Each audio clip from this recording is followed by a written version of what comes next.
जरा सोचो, एक ऐसी दुनिया जहां विशालकाय जीवों का राज हो, जिनकी ताकत और पुरातन भव्यता अद्भुत हो। ये थे डायनासोर, और उनमें से एक खास समूह उभरा, थेरोपोड्स। ये थेरोपोड्स, जो ज्यादातर मांसाहारी थे, अपने 2 पैरों वाले रुख और ताकतवर पिछले पैरों से पहचाने जाते थे, और आज हम इन्हें पक्षियों के पूर्वज मानते हैं। हमारे बगीचों में फुदकने वाले रंग बिरंगे हमिंगबर्ड, आसमान में उड़ते हुए राजसी ईगल, ये सभी अपने अस्तित्व का श्रेय इन प्राचीन सरीसृपों को देते हैं। उनके विकास की कहानी प्राकृतिक चयन की शक्ति का प्रमाण है, एक कहानी जो फॉसिलों में लिखी गई है और वैज्ञानिक खोज द्वारा जीवंत हुई है।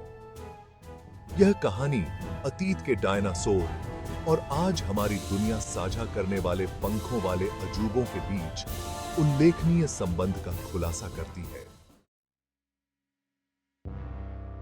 हमारी यात्रा लगभग 230 मिलियन वर्ष पहले ट्रायसिक काल से शुरू होती है।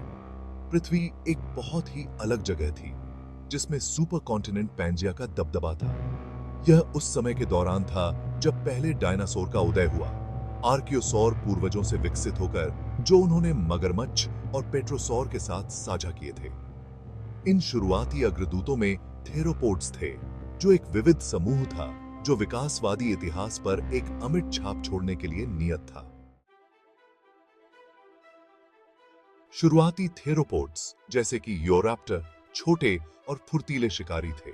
उनके पास नुकीले दांत, संतुलन के लिए लंबी पूंछ और खोखली हड्डियां जैसी विशेषताएं थीं, विशेषताएं जो बाद में उड़ान के लिए महत्वपूर्ण साबित होंगी। जैसे ही जुरासिक काल की शुरुआत हुई, थेरोपोड्स तेजी से विविधतापूर्ण हो गए। कुछ, जैसे एलोसोरस, विशाल आकार में विकसित हुए, अपने समय के शीर्ष शिकारी बन गए।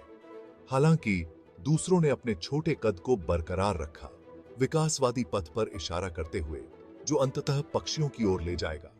बयस्सा की बात था।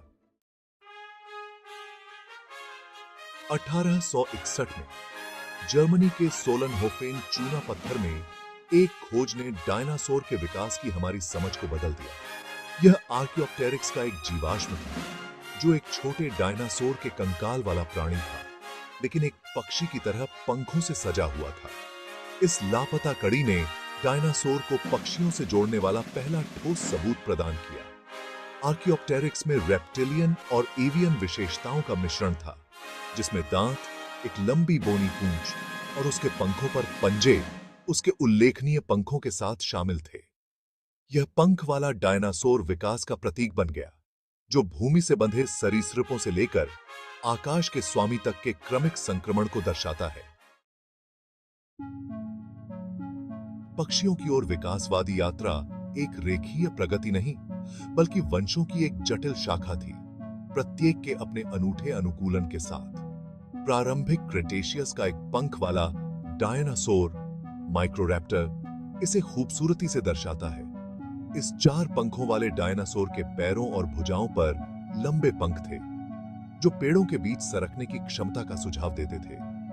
माइक्रोरैप्टर की शारीरिक रचना और हवाई हरकत की क्षमता ने उड़ान के विकास में और अंतर्दृष्टि प्रदान की, यह प्रदर्शित करते हुए कि पंखों ने संचालित उड़ान के लिए सहायक बनने से पहले इंसुलेशन या प्रदर्शन जैसे कार्यों की सेवा की होगी। पक्षियों में उड़ान का विकास कई शारीरिक और शारीरिक अनुकूलन से जुड़ी एक जटिल प्रक्रिया थी। लाखों वर्षों में थेरोपोड्स ने हल्केपन के लिए खोखली हड्डियों, अपने पंखों को शक्ति प्रदान करने के लिए शक्तिशाली छाती की मांसपेशियों और उड़ान की उच्च ऊर्जा मांगों को पूरा करने के लिए एक अधिक कुशल श्वसन प्रणाली विकसित की। पंख शुरू में अन्य उद्देश्यों की पूर्ति करते हुए धीरे धीरे उन विशिष्ट संरचनाओं में विकसित हुए, जिन्हें हम आज पक्षियों में देखते हैं।